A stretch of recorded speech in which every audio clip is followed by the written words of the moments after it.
Hello and welcome to another episode of Curious Mind. I'm Anna, and joining me, as always, is my co-host Adrian. Today we're embarking on an extraordinary journey into the heart of Fyodor Dostoevsky's The Brothers Karamazov, a novel that wrestles with the deepest questions of family, faith, and morality. Before we dive in, we want to let you know that Curious Mind is a new channel, and we're so excited to build a community of curious, literature-loving minds just like you. So please hit that subscribe button, give us a like, and join us as we explore the world's greatest stories together. Absolutely, Anna. We're thrilled to have you with us, and we'd love for you to help bring this channel to life. Drop a comment below with your favorite literature book. Maybe it's The Brothers Karamazov, or perhaps something entirely different, and let us know your ideas for future episodes. Your thoughts and suggestions are what make this community vibrant and exciting. Well said, Adrian. Now let's set the stage for today's deep dive. The Brothers Karamazov isn't just a novel, it's a sprawling exploration of human nature, a philosophical battlefield, and a family drama that grips you from the first page to the last. In this episode, we'll introduce the Karamazov family and explore the power of faith. We'll also tackle moral responsibility, discuss the novel's legacy, and invite you to join the conversation. Perfect. So, grab a cup of tea, or perhaps something stronger, given the Russian vibe, and let's step into the tumultuous world of the Karamazovs. Let's begin with the beating heart of the novel, the Karamazov family. At its core are the three brothers, Alyosha, Dmitri, and Ivan, each so distinct that they almost seem to embody different aspects of the human soul. Adrian, why don't you introduce us to Alyosha? Gladly. Alyosha, or Alexei Fyodorovich Karamazov, is the youngest of the trio, and he's often seen as the novel's moral compass. He's gentle, compassionate, and deeply spiritual. At the start, he's drawn to monastic life, seeking a higher purpose beyond the chaos of his family. What's fascinating about Alyosha is his quiet strength. He's not loud or imposing, but his presence radiates kindness and hope. That's beautifully put. Alyosha's motivations are rooted in a search for meaning, which we'll explore more when we talk about faith. Now contrast that with Dmitri, the eldest brother. Dmitri, or Mitya as he's often called, is a whirlwind of passion and impulsivity. He's a former soldier, driven by his desires, whether it's his love for the fiery Grushenka or his hatred for his father. His life is a roller coaster of emotions, isn't it? Absolutely. Dmitri's all raw energy. He loves fiercely, fights fiercely, and often acts before he thinks. His tumultuous relationship with Grushenka, a woman caught between him and his father, fuels much of the novel's drama. There's a scene where he storms into his father's house, driven by jealousy, and it's pure chaos. Yet beneath that wild exterior, there's a man wrestling with his own sense of honor and redemption. And then there's Ivan, the middle brother, who's almost the opposite of Dmitri. Ivan Fyodorovich is the intellectual, the thinker. He's rational, skeptical, and haunted by big questions about God, free will, and why evil exists. His mind is his battlefield, and it's a dark, stormy place. Right. Ivan's the kind of character who keeps you up at night with his ideas. He famously says, "If God does not exist, everything is permitted," which sums up his existential crisis. He's tormented by the suffering he sees, like the abuse of innocent children, and can't reconcile it with the idea of a loving God. His motivations are cerebral, but they cut deep. Together, these brothers paint a vivid picture of human complexity, but we can't talk about them without mentioning their father, Fyodor Pavlovich Karamazov. He's the patriarch, and frankly, he's a despicable figure. Selfish, lecherous, and utterly shameless, he's the kind of man who squanders his wealth on debauchery and neglects his sons from day one. Fyodor's a caricature of moral decay. He's crude, manipulative, and revels in stirring up trouble, like pitting Dmitri against himself over Grushenka. There's a scene where he taunts Dmitri with money and insults, and you can feel the tension building. He's not just a bad father, he's a catalyst for disaster. And that disaster comes with his murder, the event that ignites the novel's central dilemmas.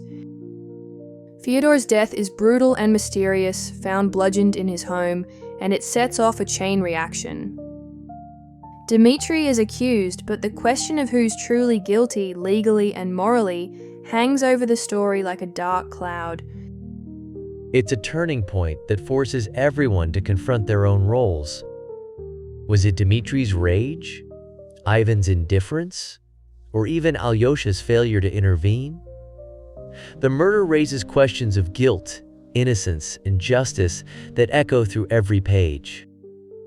Exactly. It's not just a whodunit, it's a why did it happen, and what does it mean for the soul? One of the most gripping threads in the Brothers Karamazov is the power of faith, and Alyosha is our guide here. His spiritual journey is at the heart of the novel. He starts as a novice in a monastery, drawn to the teachings of Zosima, an elder monk who becomes his mentor. Alyosha's search for meaning is so compelling because it's not easy. He's surrounded by his family's chaos, his father's depravity, Dmitri's volatility, Ivan's despair, and yet he clings to faith. There's a moment early on where he tells Ivan, "I want to live for immortality, and I will accept no compromise." That's Alyosha in a nutshell, unwavering, even when the world tests him. And Zosima is key to that resolve. He's this wise, almost saintly figure who teaches Alyosha about active love, loving others through actions, not just words. Zosima says, "Love all God's creation, the whole of it, and every grain of sand in it." It's a radical idea, especially in a family as fractured as the Karamazovs. Zosima's influence peaks in a scene that's both heartbreaking and transformative. When he dies, Alyosha expects a miracle. Maybe his body won't decay, proving his holiness. Instead, it starts to rot, and the monastery erupts in scandal. Alyosha's crushed, but it's a turning point. He realizes faith isn't about miracles, it's about enduring, loving, and finding meaning anyway. That's such a powerful moment. And it sets up the contrast with Ivan, who represents the flip side. Nihilism. Ivan rejects God because he can't stomach a world where innocent children suffer. He tells Alyosha, "I'd rather remain with my unavenged suffering and unsatisfied indignation, even if I were wrong." It's raw, defiant despair. The clash between Alyosha's faith and Ivan's rejection is electric. Ivan's not just doubting, he's building a case against God.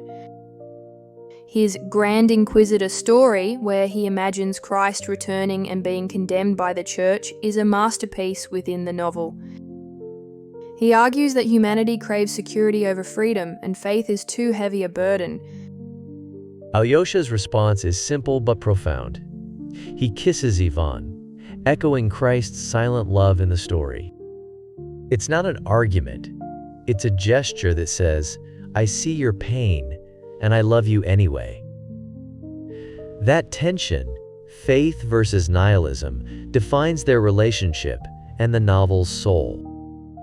It's a debate that feels alive even today. Do we find meaning through belief, or do we face the void head-on? The Karamazov family and their struggles with faith have set the stage for some heavy moral questions.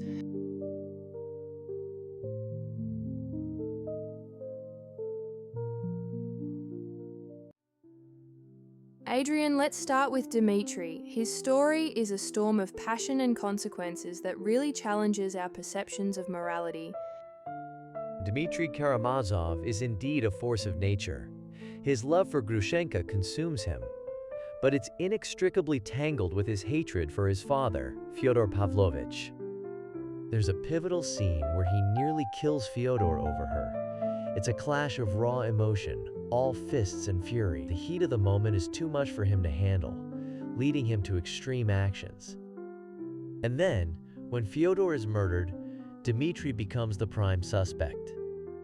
His impulsive nature makes you wonder, to what extent does he truly control his own actions? Is he a slave to his passions? That's the crux of it.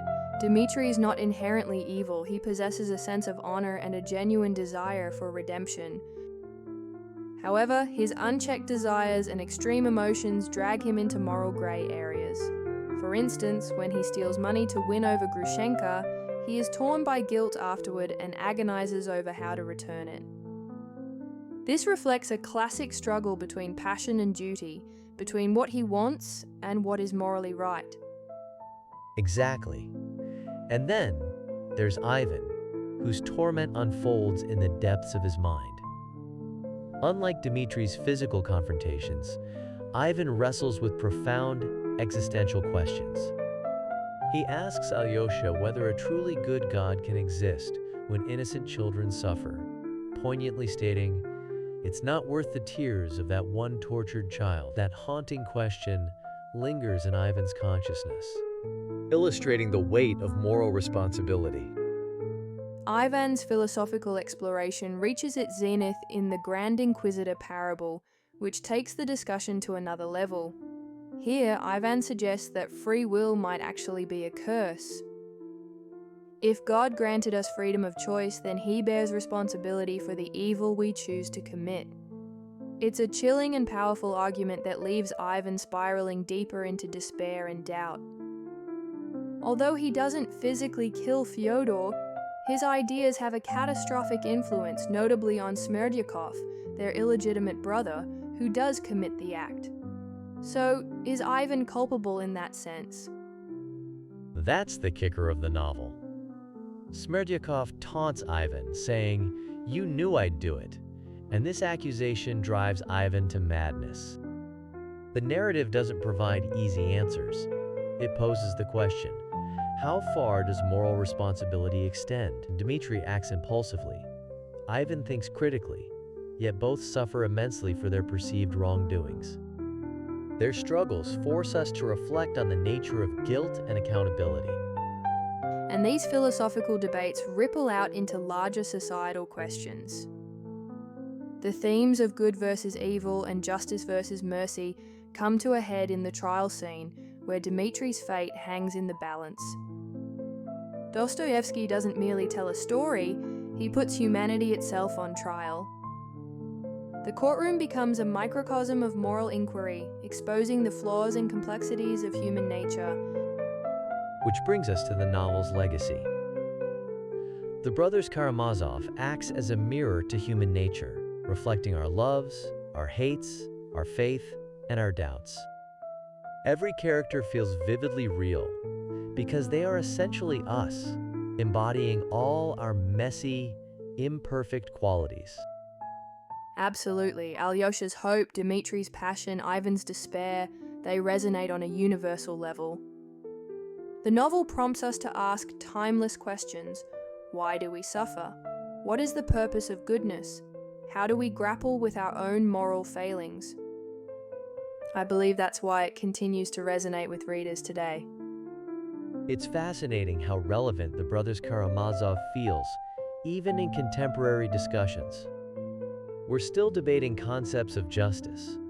Just think of the ongoing issues surrounding wrongful convictions, or grappling with personal responsibility in an unpredictable world. Ivan's intense struggle with suffering could easily be linked to modern headlines about war, poverty, and injustice. Indeed, and what's remarkable is Dostoevsky's genius in weaving these profound questions into a compelling narrative. His writing transcends dry philosophy. It's alive, filled with raw emotion and intensity. This is precisely why this novel stands as a masterpiece, a testament to literature's profound power to probe the human soul and challenge everything we think we know about ourselves. Dostoevsky does more than just challenge us. He transforms us through his characters and their experiences. Reading this novel feels like staring into our own depths. It's uncomfortable, exhilarating, and unforgettable all at once. The feelings it evokes linger long after the last page is turned. Speaking of transformation, We'd love to hear from you. What do you make of these enduring themes? Have you ever wrestled with faith like Alyosha, or felt the heavy burden of despair like Ivan? Perhaps Dimitri's fiery passion resonates with your own experiences. Share your thoughts in the comments. We're eager to know. And if you find yourself intrigued, there's so much more to explore beyond this conversation. You might want to check out the 1958 film adaptation featuring Yul Brynner, or dive into Richard Pevere's translation for a fresh take on the text. There are countless essays, lectures, and interpretations available. So many ways to immerse yourself in Dostoevsky's world. But honestly, nothing compares to the experience of the book itself.